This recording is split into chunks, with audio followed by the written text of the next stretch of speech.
and gentlemen, we are coming to you today live from Foxhall Stadium Ipswich and the National Hot Rod Speed Weekend, brought to you live in association with Rfactor and some random guy in his living room. Without further ado, let's get these hot rods on the track and ready for heat number 1.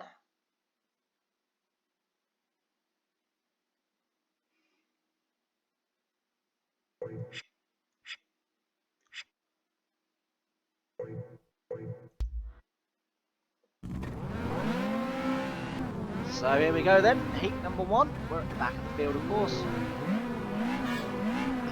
Now there is going to be some contact both from me and the cars. The AI are about as good as what I am, but we'll see how we go. There won't be no deliberate fencing or anything like that, but they will spin me around. If they get an opportunity, they are going to be spinning me around. As you can see, it's only 16 laps of guaranteed action here at the Foxhall Stadium Ipswich, but we'll see how well we do. We've not had a very good start, if I'm honest. Close the door on us there, but we'll go again. Should get him this time, but as I say, we've not had a very good start here in heat number 1. We're taking too long to get wheeled. Overdriving now. A little bit of an oversteer there, followed by some understeer here. In a good place. Ooh, oversteered again. We're looking to really do, you know, sort of between 3 to 6 cars a lap really, and we're just not getting through at the moment.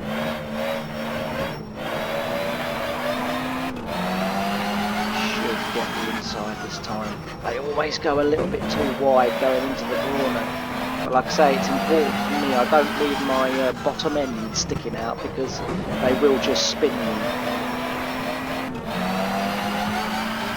Got away with that one. Expected to be facing the wrong way there, but here we go again, and we're getting through gradually. Find the tyre.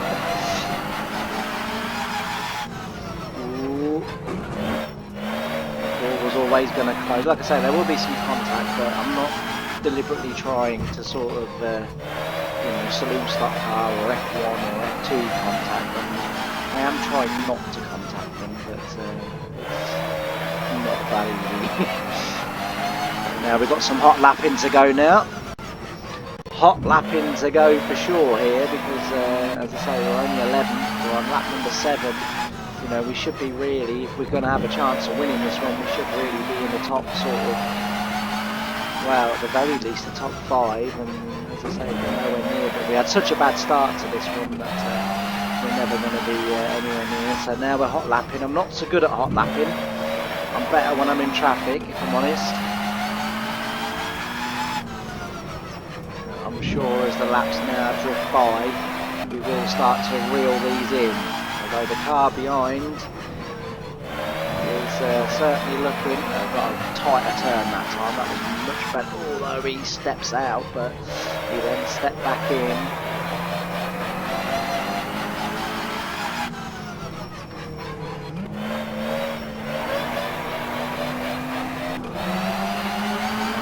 Sneak, as I say, they always do. Oh, I've overshot the corner this time. The spin could come. No, I think we went a little bit too far up the inside there. Ooh, don't catch the curve because it throws you sideways next week. Here we go then.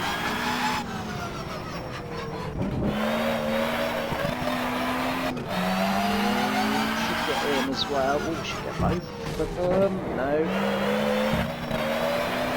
That was a bit of a naughty one that from me because it was obvious that door was going to close.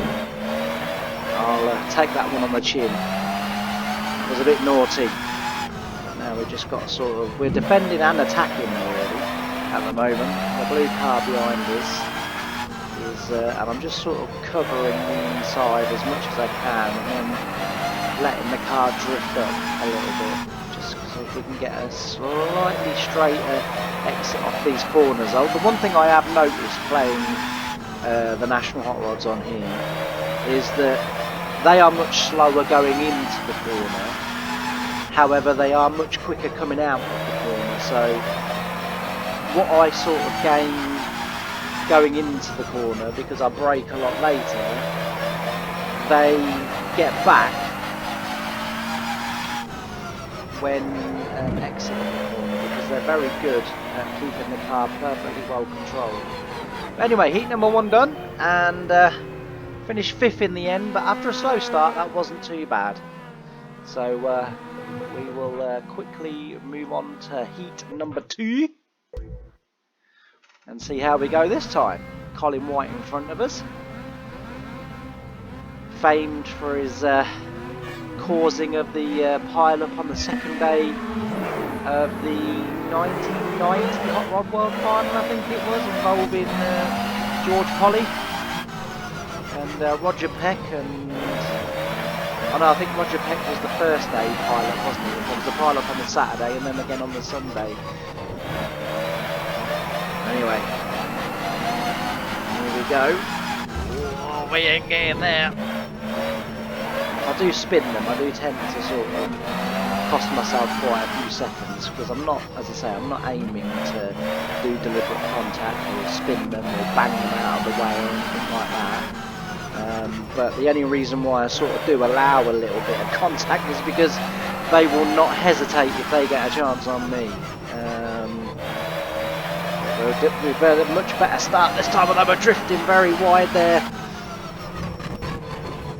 We just got a little push from the car behind. Whoa, and again. Gotta hold on. Should get the inside.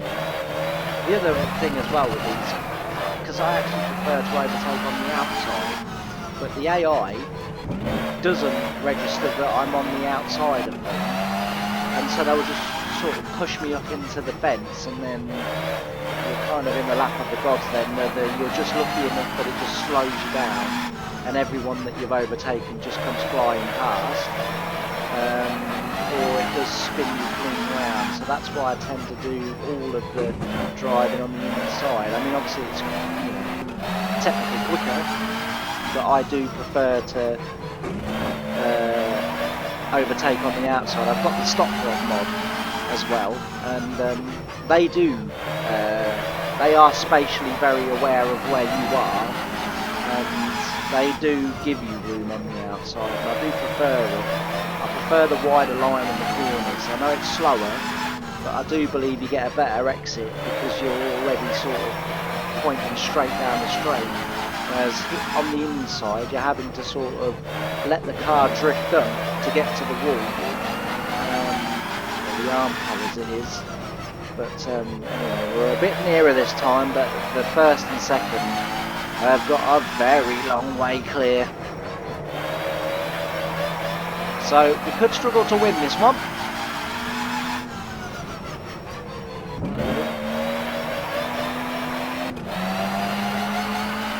Biting the car a little bit as well, just a little bit keen with the accelerator.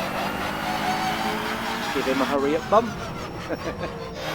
Colin White style in the 90s. Alright, now we're after the leading 2 now.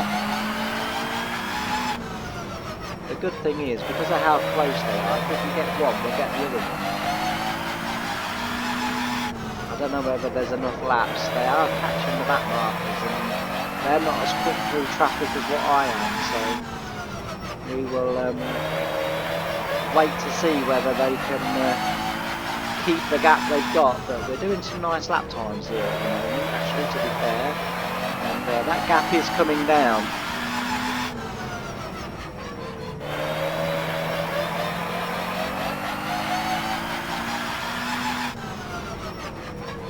It's the one thing you've got to be careful of, is not to catch that curve. Oh, a bit wide. Last lap, the gap was big enough. They've held on. The gap was big enough. Ooh, and then if you drive like that, you're never going to catch up. The gap came down, and another lap, maybe two laps probably, and we would have got them. But yeah, good race. We got through a lot quicker that time. so we did well. I'd like to just add at this point that in the real sort of world, I'm a massive stock car fan. Go as often as I can get. Kings Lynn being my local track, but I also visit like Skegness, Northampton, Mildenhall, Birmingham. I've been there a couple of times when it was on. Never did get to Coventry, unfortunately. Coventry was sort of closing down just as I was starting to get back into the sport again, because as kids, mum and dad used to take us all the time, but never really been a massive fan of the National Hot Rods in real life. I do find their racing quite tedious and boring. Just sort of, you know, cars going round an oval, and there's very little sort of in the way of overtaking and stuff, and sort of like action. I prefer the F1s, the F2s, and the 2-litre saloon stock cars. They're the formulas that I would go out of my way to watch. I don't mind the mini stocks, if I'm honest, as well. Sometimes the kids can put on a really good race too. But yeah, National Hot Rods, I've never really been able to sort of dig them. And my brother, he's really into the National Hot Rods. He absolutely loves the National Hot Rods, and was lucky enough this year to go to the speed weekend and the world final and stuff. And yeah, so, but on Rfactor, the National Hot Rods are amazing. I just honestly, I could sit for hours playing this, because the challenge to actually win a race is so difficult, it's so hard. But it's the, you know, sort of trying to get through. I know there's contact. I know it's not, you know, exactly true to life in the sense that there is a lot more contact than what there ever would be. I mean, you know, if you drove like that in a real National Hot Rod, you'd have a destroyed car by the end of the race. You know, I understand that, but like I say, although we've not seen it today yet, the AI cars, they will bump and push, and they will spin me out. If they do get an opportunity to get to the corner of my car, and then as you're coming out of the corner, they will just literally push straight through you, and spin you around. But I do try to keep it as sort of steady and real as I can, in the fact that, as I say, I'm not just driving up to them and just pushing them wide into the corners and then going up the inside. You know, I am genuinely trying to just overtake them. But yeah, without further ado, it's heat number 3 of the afternoon here at Foxhall and Ipswich. Or in Ipswich, I should say. So here we go then. Well, we got is it Chris Boardley, Colin Boardley in front of Colin White there. Of course, he's a touring car driver now, so, or he was. I haven't watched touring cars for a couple of years, so he might not be now, but he was. He was also a Ginetta GT series driver as well before the touring cars. Oh, I misjudged it. I thought I was past. So we're not going to win this race because we've already been held up. Oh dear, that's not good. Ooh, see what I mean about them not giving spatial awareness on the outside. We've got to sort of kind of lose all the places here. Get all back in. Alright, let's see where we can come then, because we ain't winning this one. The top 3 have already got away. Bugger. And the other thing as well is about like the contact thing. If I do too much contacting and pushing and shoving and everything else, you don't win. Because I have tried to see if I can just literally push my way through the field, and it doesn't work. It really does hold you up. You are much better trying not to contact, just overtake on the inside. Going into the corner is where I need to be making up all my places. Because as I say, you can, if I time it right, I can get sort of 3 or 4 cars going into the corner, but it's sort of timing it right and being there.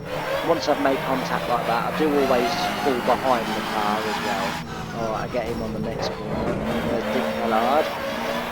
Bought a car off him once. Allegedly that car was very dodgy. I didn't have it very long. And like a good salesman, he denied everything. I'm jesting. Right, we're up to 11. I think our progression is going to be very, very slow now. We're on lap 8, so we're even worse than we were in heat 1, but we're quite nicely on the back of his bumper, so as again, we brake a lot later and we can get through, but he's already on the back pushing by the time we get out of the corner. This is a bit like the old Colin White national hot rod from the 90s with the check, although his was white with black check.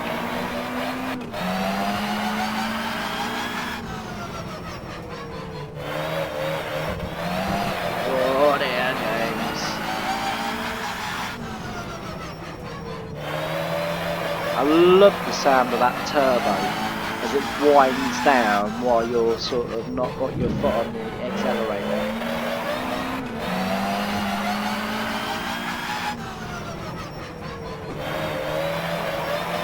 Moved up another couple of places, but I don't think we're going to be moving up too much more here, to be fair. Got one more race to go after this, and I think we need to be saving all of our energy and effort now for that next race, because we clearly aren't winning this one.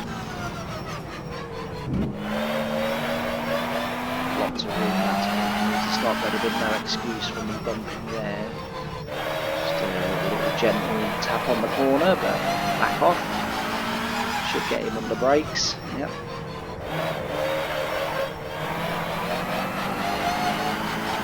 Just hold back. Ooh, you're cutting the corner. Well, I'm not cutting the corner. You're defending the inside line, which you have the right to do. We'll go for a bit of a dive here. Oh, we got second. Oh wow. Well, for the bad start that we had, that wasn't too bad. But the leader was a mile away. But yeah, we got second, so not bad. Anyway, straight into heat number 4. And we'll see what happens here. I might, over the coming weeks, do some more Rfactors, and I might do some of the formulas. I might do like the F1 zip tours, the stock rods. Oh dear, James, we ain't winning this race now. Honestly, by the time we get out of this corner, we should have gone by at least 4 cars, and that pretty much is the only chance I have of winning. So now we're going to have to go soon.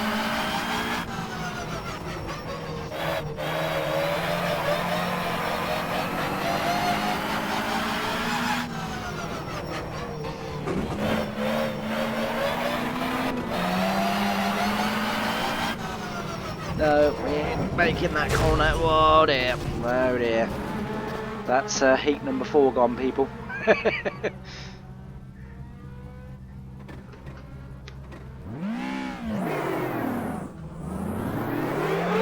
We've been lapped.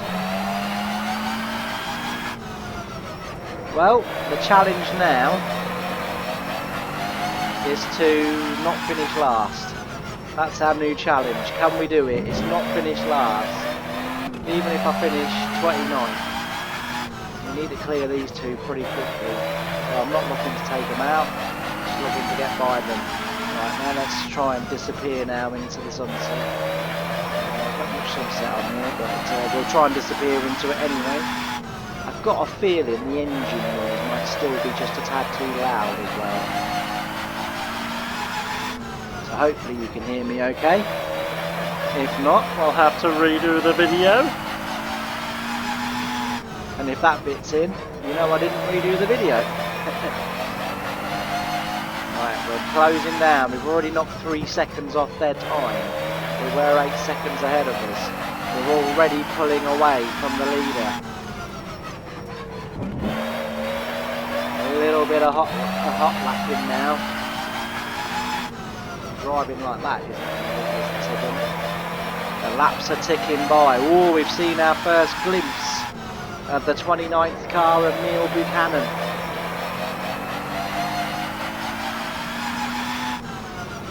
Or Buchanan, I guess. That's how you pronounce it. It's definitely not Buchanan.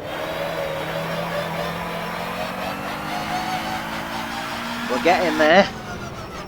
We're getting there.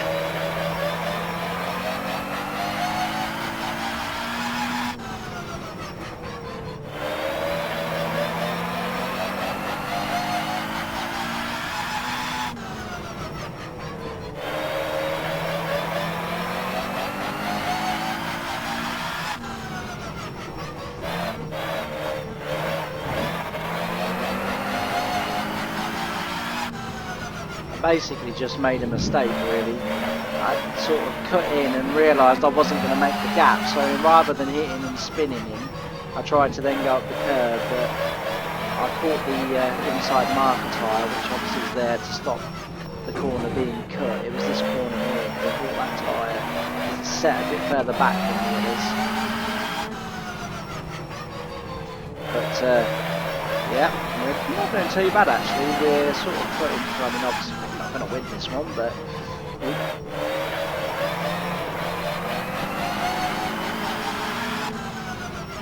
it's a nice job really. We've done alright, to be fair. I do, for those of you that are wondering as well, I do have the game on the hardest settings. Hence the reason why I'm not getting through all that often.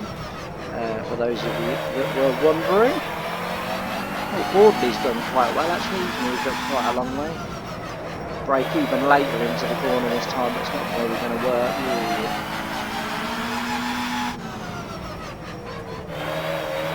Well, there we go. We didn't do too bad in the end, considering we rolled it on lap 2. We didn't do too bad, we finished 16th.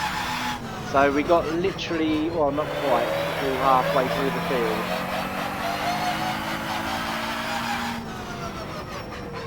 So, not too bad. Well, I hope you enjoyed the video. And like I say, if this video does well, or, you know, whatever, I might just do some anyway, because I do, oh wait, that's a bit nasty.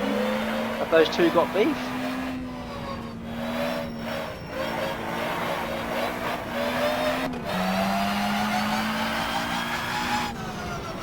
Have those two got a bit of beef?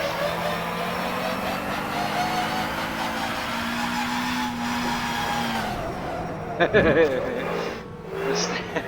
don't know who I'm sticking up for, but hey. Anyway, I hope you enjoyed it, and as I say, if the video does well, or you know, even if not, I might still do some Rfactor videos. I'm still learning the YouTube thing and still learning the editing and everything else, but hopefully we'll do a reasonably good job. But I thank you very much for watching, and I'll see you in my next video. Bye for now.